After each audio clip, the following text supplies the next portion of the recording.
heaven. In my faith, we have election areas, so I chose today's gospel reading. This gospel reading Katharina wants you to sit with her. Right after Jesus had fed the 5,000 people in the wilderness.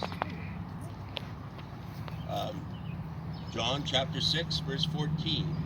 Then those men, when they had seen the miracle that Jesus did, said, "This is of a truth that prophet that should come into the world." When Jesus therefore perceived that they would come and take him by force and make him a king, he departed again into a mountain himself alone. And when even was now come, his disciples went down into the sea, and entered into a ship, and went over the sea towards Capernaum. And it was now dark, and Jesus was not come to them. And the sea arose by reason of a great wind that blew. So when they had rowed about 3 or 4 kilometers, they see Jesus walking on the sea, and drawing nigh unto the ship, and they were afraid. But he said to them, "It is I, don't be afraid." Then they willingly received him into the ship, and immediately the ship was at the land, whither they went.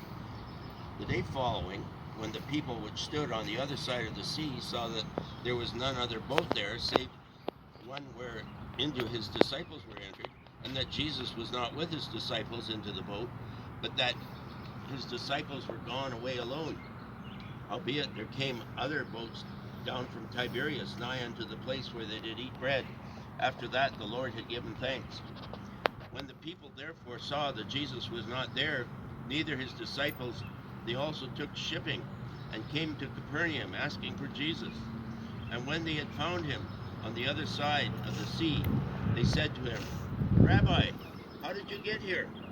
Jesus answered them and said, "Verily, verily, I say unto you, you seek me, not because you saw the miracles, because you did eat of the loaves and were filled.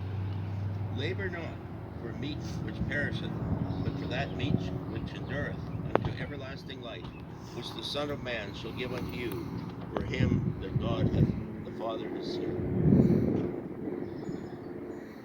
Rather long passage, but everybody in this passage were so impressed that Jesus was handing out free meals that they wanted to make him king, because to them, that's all that mattered. Free food, filling their bellies. Like Mennonites. But Jesus, Sorry. Jesus made it very clear that there's meat which endures to everlasting life. And I believe our sister Katharina has discovered that there's more to life than money and food and possessions and material belongings. There are spiritual riches that can be found. And I think that's all that I want to say.